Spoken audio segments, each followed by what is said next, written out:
মুয়া, মুয়া, মুয়া। আপু, আপনি এটা কি করলেন?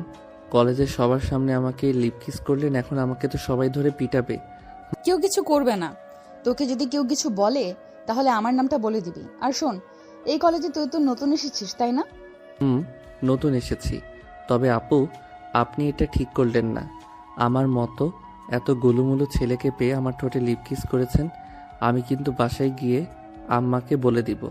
ও লে লে লে লে, পিচ্চি পোলাও তো দেখে ভয় পাইছে আমাকে। ভয় পায় না, তোমার ভবিষ্যৎ বউ কিন্তু আমি হব। হ্যাঁ, তোমার মতো লুচ্চা মেয়েকে আমি বিয়ে করব না। কে জানে তুমি আরো কত ছেলেকে চুমু দিয়েছ এইভাবে। তবে রে, আমার মুখে মুখে না করা, তোকে তো আজকে আমি মেরে বালি চাপা দিয়ে দিব। দাঁড়া তুই এইখানে। এই বলে পিয়া মেঘকে দিল এক দৌড়ানি। এইদিকে মেঘ পিয়ার দৌড়ানি খেয়ে চলে আসলো তার ক্লাসে। রুমের ভিতর প্রবেশ করেই হাঁপাতে লাগলো মেঘ। তাকে এইভাবে হাঁপাতে দেখে তার বন্ধু ইমন বলতে লাগলো, কি রে মেঘ, এইভাবে হাঁপাচ্ছিস কেন তুই? কলেজের ভিতরে কি তোকে কেউ দৌড়ানে দিয়েছে নাকি? আর বলিস না, কলেজ গেট দিয়ে প্রবেশ করার সময় একজন সিনিয়র আপু আমার হাত ধরে টেনে নিয়ে চলে গেল। একটা গাছের পিছনে পড়ে আমার ঠোঁটের কি অবস্থা করেছে। শালা, তোকে যে ল্যাংটা করে ঘুরাই নাই, এটাই ভালো কথা। চুপচাপ বসে থাকে এখানে। তবে তোকে যেই কিস করুক না কেন, আশা করি মেয়েটা সত্যিই সুন্দরী হবে। মেয়েটা একটা ডাইনি, আবার তুই বলতেছিস মেয়েটা সুন্দর হবে? কলেজে আসতে না আসতে আমার ঠোঁটের এই অবস্থা করেছে। পরে এইখানে থাকলে কি জানি কি করে আমাকে। ভাই, তুই চুপচাপ বসে থাক, স্যার আসবে ক্লাসে এখন। এই বলে ইমন আর মেঘ চুপ হয়ে গেল। বেশ কিছুক্ষণ পর শ্যামল স্যার আসলো। সবাই তাকে দেখে সালাম দিয়ে আবার সিটে বসে পড়ল। বেশ কিছুক্ষণ ক্লাস করিয়ে শ্যামল স্যার চলে গেল। এদিকে মেঘ আর বসে না থেকে চলে আসলো বাহিরে। ঘুরে ঘুরে পুরো কলেজটা দেখতেছে। এমন সময় পিছন থেকে কে যেন তাকে ডাকতে লাগলো। পিছন ফিরতে দেখতে পেল পিয়া তাকে ডাকতেছে। পিয়াকে দেখে আকাশ দিল ভোদর, এক দৌড়ে চলে গেল কলেজের বাহিরে। এদিকে পিয়া তো পুরাই অবাক এই ছেলের এমন ব্যবহার দেখে। কি রে প্রিয়া, কি শুরু করলি তুই? অবশেষে কিনা জুনিয়র ছেলের সাথে লাইন মারলি তুই? জুনিয়র ছেলের সাথে লাইন মারার মজাই আলাদা। দেখিস না এই ছেলেটা আমাকে কত ভয় পাইছে। আমাকে দেখে দিল দৌড়।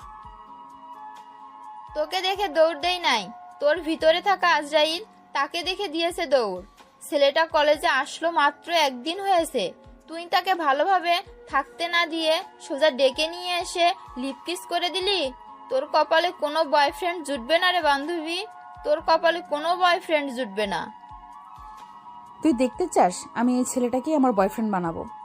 কয়েকদিন শুধু সময় দে আমাকে, এরপর দেখ কি করি আমি। দেখা যাবে, তবে বেশি কিছু করিস না, হিতে বিপরীত হয়ে যাবে। পরে তুই আমও হারাবি, সালাও হারাবি। তা তো হারাবই। এখন কথা হচ্ছে আজকে মেঘলা আসলো না কেন? মেঘলা আসে নাই, তার কারণ হচ্ছে সে তার মামার বাসায় গেছে 2 দিন। এর জন্য বলেছে পরশুদিন কলেজে আসবে। পিয়া আর শ্রেয়া চলে গেল তাদের বাসায়। এইদিকে মেঘ চলে আসলো 3 রাস্তার মোড়ে। এসে দেখে তার বন্ধু সাগর দাঁড়িয়ে আছে। তাকে দেখে বলতে লাগলো, কিরে সাগর, কোথায় যাইতেছিস এইভাবে সেজে গুজে? আমি 10 দিনের জন্য মামার বাসায় যাইতেছি। মামা অসুস্থ তো, তাই আর কি যাইতেছি। ও আচ্ছা, যা তাহলে আমিও বাসায় যাই। এই বলে মেঘ চলে গেল বাসায়। কলিং বেল দিতেই তার আম্মু এসে দরজা খুলে দিল। কি রে মেঘ, কলেজে যাস নাই নাকি? গিয়েছিলাম আম্মু, ক্লাস হয় নাই তাই চলে আসছি। ও আচ্ছা, ভালো করেছিস। গাড়িটা নিয়ে তোর মামার বাসায় যা, মেঘলাকে নিয়ে আয়। আমাকে ফোন দিয়েছিল, আমি যাইতে পারি নাই।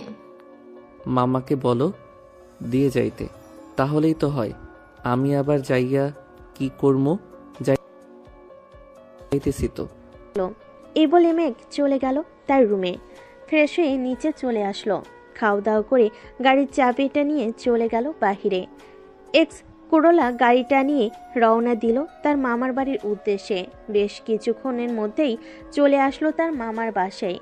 গেট দিয়ে প্রবেশ করতে যাবে এমন সময় ছাদ থেকে তার মামাতো বোন বলতে লাগলো, আরে কিউট বয়, হঠাৎ আমাদের বাসায় আসলি যে? দাঁড়া, আমি আসতেছি এক্ষুনি। আপু, তোমার আসতে হবে না। তুমি আসলে আমি এখনই চলে যাব। তুমি আমার কাছে আসলে আমার কেমন কেমন জানি লাগে। তবে রে দাঁড়া মেঘ, আজকে আম্মুর কাছে বলতেছি গিয়ে তোর বিয়ে করিয়ে দেওয়ার জন্য। মিতুকে তো বেশ ভালোই পাম দিতে পারিস, আর কাকে কাকে পাম দিয়েছিস বল? আর কাউকে পাম দেই নাই। তুমি তাড়াতাড়ি আসো, আমি বাড়িতে চলে যাব। এই জায়গায় থাকলে আমার হাড্ডি গুড্ডি একটাও ঠিক জায়গায় থাকবে না। আমি বুঝতে পারতেছি। না পিচ্ছি, তোকে তো আমি আদর করব, তুই ছাদে আয়। আদরের দরকার নেই, আমি এইখানেই ভালো আছি। আপু তাড়াতাড়ি আসো। মেঘলা তার সকল কিছু নিয়ে চলে আসলো নিচে। এইদিকে মিতু দৌড়ে এসে মেঘের গাল টেনে বলতে লাগলো, ও মা গো, ট্রু লাভ! আমার পিচ্ছি বয়ফ্রেন্ডটার দেখি গাল টুটু আরো নরম হয়েছে। আমি ছাড়াও কি অন্য কেউ চুমু দেয় নাকি? দিয়েছিল তো। আজকে কলেজে একটা মেয়ে, তবে গালে না, সোজা ঠোঁটে চুমু দিয়েছে, তাও আবার লিপ কিস। ঠাস! এই কুত্তা, তাড়াতাড়ি বাড়ি যা, সন্ধ্যা হয়ে যাইতেছে। মিতু কালকে কলেজে দেখা হবে রে, এখন যাই আমি। মেঘ ড্রাইভ করতেছে এমন সময় মেঘলা বলতে লাগলো, কি রে মেঘ, আজকে কলেজে গিয়েছিলে নাকি? আপু গিয়েছিলাম, তবে একটা সিনিয়র আপু আমাকে ডেকে নিয়ে চুমু দিয়েছে। মিথ্যে কথা বলিস কেন? তোর মতো একটা পিচ্চি ছেলেকে আবার সিনিয়র আপু ডেকে নিয়ে চুমু দিবে? আপু সত্যি চুমু দিয়েছে। আচ্ছা, তোকে যে চুমু দিয়েছে সেই মেয়েটার নাম কি? কি যেন নাম বললো মেয়েটা? ও হ্যাঁ, প্রিয়া নাম ছিল মেয়েটার। কি প্রিয়া তোকে ডেকে নিয়ে এই কাজ করেছে? আমার তো বিশ্বাসই হচ্ছে না। সেই মেয়ে সব সময় মারামারি করে বড়দের সাথে, আবার সেই মেয়ে কি না জুনিয়র ছেলেকে ডেকে নিয়ে চুমু দিয়েছে? আমার কথা বিশ্বাস না হলে তুমি কালকে ওই মেয়েকে জিজ্ঞেস করিরো, তাহলেই হবে। ঠিক আছে, আমি জিজ্ঞেস করব কালকে। কি রে? মেঘ কথা বলতে বলতে চলে আসলো তাদের বাসায়। কলিং বেল দিতেই কাজের মেয়ে এসে দরজা খুলে দিল। মেঘ সোজা চলে গেল তার রুমে। ফ্রেশ হয়ে বিছানায় বসতেই ইমনের ফোন কল। কি রে শালা, কোথায় আছিস তুই? আমি তো বাসায় আছি। কেন? তাড়াতাড়ি 3 রাস্তার মোড়ে আয়। কয়েকজন সিনিয়র আপু নাকি রাসেল আর ফয়সালকে আটকে রেখেছে। কি বলিস? তাদের এত বড় সাহস আমাদের বন্ধুদের আটকে রাখে? দাঁড়া, আমি এখনই আসতেছি। এই বলে মেঘ ফোনটা কেটে দিয়ে চলে গেল বাহিরে। বাইকটা স্টার্ট দিয়ে সোজা চলে গেল ইমনের দেওয়া ঠিকানায়। মেঘ যেতেই ইমন বলতে লাগলো, ওই যে মেয়েগুলো পিছন ফিরে দাঁড়িয়ে আছে, ওই মেয়েগুলো আটকে রেখেছে। তুই যা তো দোস্ত, আমার অনেক ভয় করতেছে, আমি যাইতে পারবো না। আচ্ছা, তোর যাইতে হবে না, আমি যাইতেছি। মেঘ চলে আসলো সেই মেয়েদের কাছে। পিছন থেকে ডাক দিতে মেয়েগুলো পিছনে ফিরতেই মেঘ তো অবাক, কারণ এখানে পিয়া আছে। পিয়াকে দেখে মেঘ যে চলে আসতে যাবে এমন সময় পিয়া বলতে লাগলো, এই পিচ্চি ছেলে, এইদিকে আয়, কোথায় যেতেছিস? আসলে আপু, আমি তো সামনের দিকে যাইতাম, আপনারা এইভাবে পথ আটকে দাঁড়িয়ে আছেন, আমি তো যাইতে পারতেছি না। কোথায় যাবি সেটা বল। আমি তো যাইতেছিলাম বন্ধুর বাসায়, আপনি একটু সাইড দেন। যাও পিচ্চি ছেলে, যাও। মেঘ যে পিয়ার সামনে দিয়ে যেতে যাবে এমন সময় পিয়া মেঘের শার্টের কলার ধরে দেওয়ালের সাথে চেপে ধরে বলতে লাগলো, আমার সাথে মিথ্যা কথা বলা, তাই না? এখন দেখ তোর কি অবস্থা করি। আপু, আমার ভুল হয়ে গেছে, প্লিজ আমাকে ছেড়ে দেন। আমি আর আসবো না আপনাদের কাছে, প্লিজ আমাকে ছেড়ে দেন। একবার যখন পেয়ে গেছি তোকে, তখন আর তো ছাড়তেছি না। আজকে আমার বাসায় নিয়ে যাব তোকে। চল যাই তাহলে। যাইতে পারি একটা শর্তে, মানতে পারবেন তো? পারবো। কি শর্ত বল। আমার শার্টের কলারটা ছেড়ে দিয়ে চোখ বন্ধ করেন সবাই, আমি 5 পর্যন্ত গুনবো, পরে আমাকে নিয়ে যাবেন তুই আবার পালিয়ে যাবি না তো কোথাও? না, কোথাও পালিয়ে যাব না। চোখ বন্ধ করেন। পিয়া চোখ বন্ধ করতে মেঘ 1 2 3 বলতেই দিল ভোদর। সাথে সাথেই বাকি দুজন বন্ধু আছে। এদিকে পিয়া তো হতবাক। এই ছেলেটা তাকে ধোকা দিয়ে চলে গেছে। আজ পর্যন্ত কেউ তাকে ধোকা দিয়ে যায় নাই, আর এই ছেলে কিনা। প্রিয়া, ছেলেটা প্রচুর চালাক আছে রে। আমি যদি আগে জানতাম ছেলেটা এত চালাক, তাহলে আমি তাকে নিয়ে পালিয়ে যাইতাম। শ্রেয়া, আমার জিনিসের দিকে নজর দিবি না বলে দিলাম। এটা আমার জিনিস, আমি ভোগ করব। আজকে গেছে তো কি হয়েছে, কালকে তো কলেজে তাকে পাবই, তখন না হয় বুঝিয়ে দিব আমি প্রিয়া কি জিনিস। এই বলে পিয়া আর শ্রেয়া চলে গেল ওইখান থেকে। এদিকে মেঘ এবং বাকি দুজন দৌড়াতে দৌড়াতে চলে আসলো ইমনের কাছে। তিনজন দাঁড়িয়ে দাঁড়িয়ে হাঁপাচ্ছে। এটা দেখে ইমন বলতে লাগলো, কিরে মেঘ, তোর পাংচার শেষ নাকি?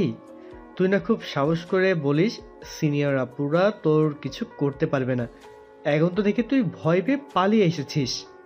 আব্বে হালার পুত, ওইটা জানিস কে? তুই না বললে আমি জানবো কি করে ওইটা কে? ওইটা তোর খালাম্মা, কলেজের গুন্ডি মেয়ে প্রিয়া, যে কিনা আমাকে লিপ কিস করেছে আজকে। তার মানে প্রিয়া আপু ছিল ওইটা? হাই আল্লাহ, কালকে কলেজে গেলে তো আমাদের কুপাইবো। তোরা যাই বলিস না কেন, আমি আগামী 15 দিন কলেজে যাব না। যাই হয়ে যাক না কেন, আমি কলেজে যাব না। শালা, ভয় পেলে চলবে নাকি? ভয়কে জয় করে এরপর আমাদেরকে কলেজে যাইতে হবে। সামনের গেট দিয়ে যাইতে না পারলে পিছনের গেট আছে, কোনো পিছনে গেটের দিকে চলে যাব।